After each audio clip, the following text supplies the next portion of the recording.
Welcome to the CEO Camper Podcast, where we talk about being a badass CEO in business and life, but also getting out into nature more and making it really easy. I'm your host, Jessica Ryder, a 14-year veteran of camping and have 16 years of business driving teams and companies to purposeful growth under my belt. I am here to help you get out into nature, reset yourself so you can continue to be that badass CEO. So let's dive in to the CEO Camper Podcast. Today I wanted to talk about how you can dominate work and nature. And, it's kind of a dichotomy, which is also why I called this podcast the CEO Camper, because it is a dichotomy. You don't think of a person that's a CEO running businesses and stuff to also like to get into nature and camp and do that as much as possible. So today, again, I wanted to talk about how you can dominate both work and nature. And this has taken me a while to figure out. It's definitely not something that happens overnight. Like, you're not going to go on your first camping trip in a camper and be like, oh my God, it's like I know everything and it's such a balance for me now. Like, no, we bought our first camper in 2015, so I'm 6 years into this and I'm still figuring out like what's the perfect balance for me. And in all honesty, like, there is no perfect balance, right? Sometimes I do more work than I do nature. Sometimes I do more nature than I do work. It just depends on the weekend. It depends on what I have going on. But for me, there are a couple things that I do to make sure that I can kind of maximize my time in nature, but also do the work that I need to do. Because a lot of times for me, for the weekends, like even just the past couple weeks since I've taken on a few other projects, like my weeks are slammed with calls, and I'm sure you guys are the same way. Like, it's this meeting to that meeting to this, and and that's something that I'm focusing on too, is how to shorten those meetings, how to make them more purposeful, how to, hey, when this person wants to talk for 20 minutes after we've like already decided on a few things, like that's cool, but like that doesn't, I have another call or I have another task I have to do right after this meeting. So I don't have 20 minutes to hang out and like just listen to what's going on. I want to, but that's something that we need to do at like 5:30, not 2:00 in the afternoon when I've still got tasks to do for the day. Right.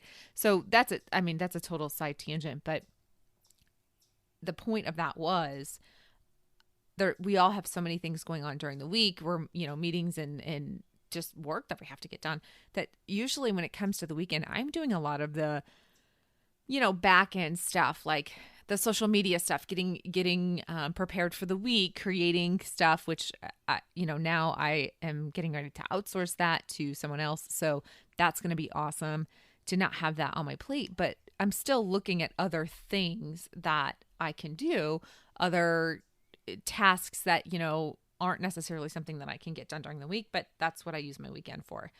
So how do I get that stuff done, but then also dominate nature, right? So a couple of things that I do. First and foremost, I bring easy work that doesn't necessarily have to get done, right? At the end of the day, if I don't get 7 or 8 social media posts created, like, it's not the end of the world. I can do it on Monday. I don't want to do it on Monday, but I can spend an hour on Monday night getting the rest of it done. Okay. I also, usually when we're out camping, things that have to get done, like I have to record a couple videos for our YouTube channel, or I have to, do a couple other things like that. Like, those things have to get done. So I'll just carve out the time while we're camping to do it. But then there's other things, like I said, scheduling content, or, maybe there's some research that I wanted to do or whatever. Like, just, I don't want to say meaningless, but like tasks that it would be really great to get them done, because then I can get, I would be 2 or 3 steps ahead going into the week, but they're not necessarily things that have to get done. Right. So when I go, I bring work with me, but not work that's like on a deadline. I have to get this done, or like my entire business falls apart. That has been key, because early on I would bring all this work and I'm like, okay, this is stupid. I need to bring like the less meaningful work. That way, if it's a gorgeous day like it is in St. Louis today, like no worries. I can spend an extra 2 hours fishing, or I can go get on the water for an extra couple of hours. Like, it's not a big deal if two or three things don't get done, because I can do them during the week. I just prefer not to. So it's almost like it's the work that you prefer to do on the weekend and you don't necessarily want to do it during the week, but you can do it during the week. So that's my first thing, is to just bring that easy work. That way you can do it if you want, or if you don't want to do it, you don't have to. The next thing is set a time for yourself to just be alone. Like I said, we don't have children. It's just my husband and I.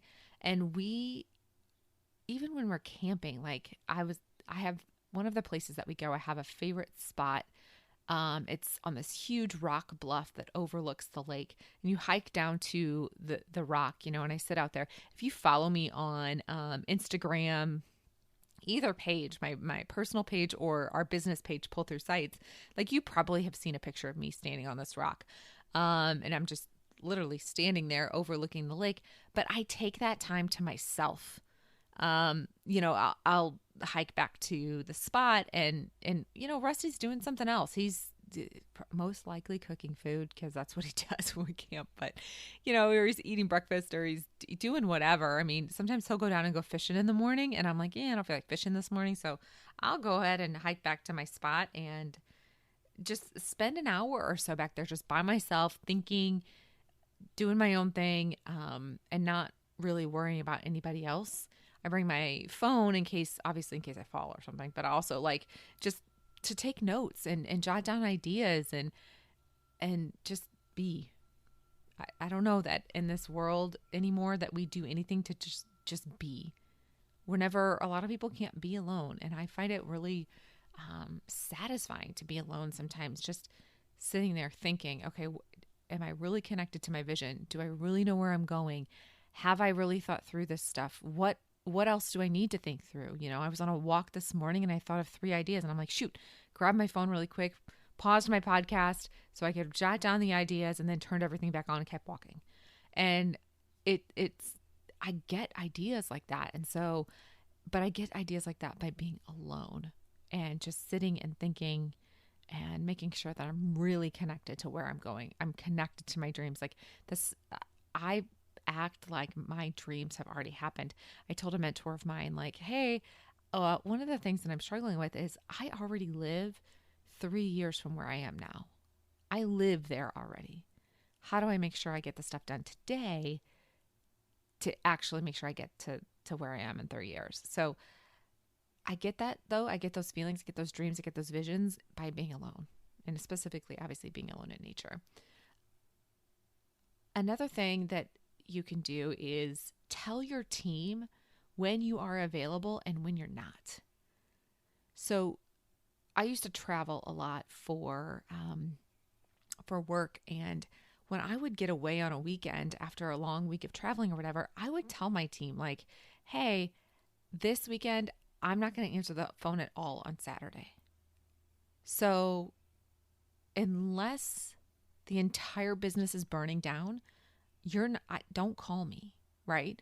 You need to do the same thing with your team, especially if you have a team that doesn't have the 9 to 5 mentality of like, hey, I don't work weekends. If you have a team like what I call modern day teams that are really vision and project focused and they're pushing all the time, you have to tell them, like, look, Saturday morning I'm out.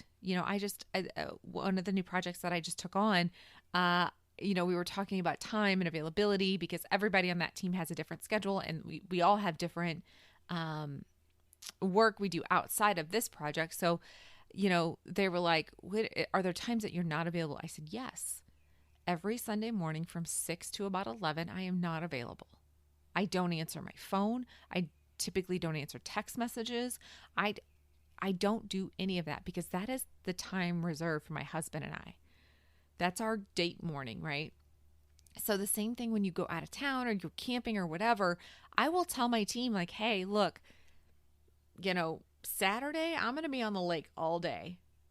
Unless the place is burning down and my business is going to go under, don't call me. Don't text me. You enjoy your time as well. I'm not going to be checking in. Now, Sunday afternoon, you might see 10 or 12 emails from me. But Saturday, I am busy. I'm going to be on the lake. Just set those boundaries. It doesn't make you a weak leader. It doesn't make you anything like that. It doesn't show that, oh, you're not, grinding it out and you're not doing the hustle and all that bullshit. Like, no, you are taking time for yourself. And you actually then have to hold yourself to that. You have to put the phone down. You have to realize, look, my phone is literally only here on the chance that I get a good idea. I mean, guys, my phone sits on silent literally every day. My phone is on silent. It's sitting here. If it buzzes, I can look at it, but it's on silent. Like, I don't, it's on, I guess, vibrate only. I just don't worry about all those notifications and all that kind of stuff. And I especially don't do that when I'm camping. I come back and I'm like, okay, cool. Like, nothing burned down. I'm good. I was out for a couple of hours, didn't pay attention to it. But make sure you communicate that with your team so they're not bothering you either. And then to go right along with that, make sure people know what constitutes an emergency, because your emergency is not, or their emergency is not your emergency, right? I mean, I have clients that I work with that are like, and I just tell them, look, hey, whatever you think is blowing up is not actually blowing up on my side. You have to remember that I am a problem solver. Like, that's what I do. So if you come to me and you're like, oh my God, this and that, and I'm probably going to solve your problem within 10 minutes. I'm going to ask you 5 or 6 questions and I'm going to go, this is what you do. And so your emergency is not my emergency. So whenever you're blowing up and freaking out, I'm just going to be like, okay, that's a Tuesday job. And I literally say that, like, that's something that we can take care of on Tuesday, right? It's not something that is like this huge emergency right now. So make sure you communicate that with your team. Like, look, guys, I'm going to be out for 4 days. This constitutes an emergency. This is why you would call me. Otherwise, shoot an email. I'll check the emails when I need to check them. But again, you have to hold yourself accountable to that. And make sure that, like, you don't pick up the phone. Don't check your emails 100 times. Don't do all that kind of stuff. Tell yourself before you go on the trip, like, I'm going to check my email first thing in the morning. I'm going to check my email last thing before I go to bed. And that's it. I'm not going to touch my phone the rest of the day unless I'm taking pictures or taking notes. That's it. And so that way your team then is also not like, oh, should I call? Should I not call? I don't know if this is a call thing. Well, maybe it's a text thing. I don't know. Should I just email? And then all of a sudden, like, you haven't set the standard for what an emergency is with your team. So they don't know what constitutes an email. They don't know what constitutes a text message. And guys, this is especially true if you are working with anybody that's between the ages of 18 to 24. Like, they don't know what constitutes an emergency. So I do a lot of mentoring of college women, and the first thing I do, so every year I get a new mentee, I guess if you want to call it that. So I oversee the finances for a certain group of people. And so every year they change the leader. And so then I get a new person that I'm mentoring. And so I flat out tell them, this is my communication policy. This is when you need to call me. This is when you need to email me. This is how you're going to get a hold of me, text message. This is when you can expect a response from me. And, years ago, I had not that long ago, I guess a year or two ago, I had a more prominent role within this organization. I actually oversaw an entire district, which included about 18 different chapters. And I was the last person before it went to, like, our national board, right? So there were a lot of things that did constitute a phone call, right, at 2 a.m. Unfortunately, I was that person that had to take those phone calls when a very tragic accident happened. Keep in mind, these are college women, so tragic accidents do happen. But I was that phone call. I was that person, and there was a protocol to follow. So that constitutes a 2 a.m. phone call. If something tragic happens, yes, please call me at 2 a.m. and keep calling me until I answer. But calling me to tell me that, you can't find a form, that is not a 2 a.m. phone call conversation. That is probably not even a text message conversation. That is an email. And you've better have emailed and said, I've looked in these 18 different places and I cannot find the form that you're talking about. And then I will respond. But again, you have to set those boundaries. You have to say to your team, this is an email conversation. This is a text conversation. And this is a pick up the phone and call me. And you better not stop calling me until you get a hold of me, right? Anytime you're going away, anytime I am going to be out of pocket or traveling or whatever, I will tell my teams like, look, I am on the road these three or 4 days, or I'm here, or I'm there. I've got these events to go to. I've got this networking, whatever it is. And then that way they know, hey, Jessica look, I can't, this is not a phone call to her right now. This is going to be a phone call to her tomorrow. So set those boundaries, hold yourself accountable to make sure that you live up to that. And to me, guys, that's how you can dominate both work and nature. That's how you can get out and enjoy yourself and enjoy your family and enjoy nature like I do, like get out and enjoy those things because you get one life. You get one shot at this. And if you're wasting away days, if you're wasting away time doing, just being in your business, like you're going to wake up in a couple of years and go, what the hell am I doing? So sit back, figure out how you can dominate both work and nature, set those boundaries for your team, hold yourself accountable to those boundaries, and make it all work in a harmonious balance for yourself. So thank you today for giving me your ears, and we'll talk pretty soon. Thank you for listening today. As you can tell, I am pretty passionate about business, camping, and balancing them both in my daily life. If you want to connect with me more, I included all the links in the show notes, including my camping brand, Pull Through Sites, my personal pages, and also a really quick questionnaire to figure out how I can help customize your camping experience. I appreciate you, and I hope you got something out of the show today. If you did, please share this with someone else who needs to hear it, and leave a review. If you leave a review, I'll send you a free copy of my book, How Camping Saved My Life: The Journey from Hospital Bed to Nature. Thanks again. Talk soon.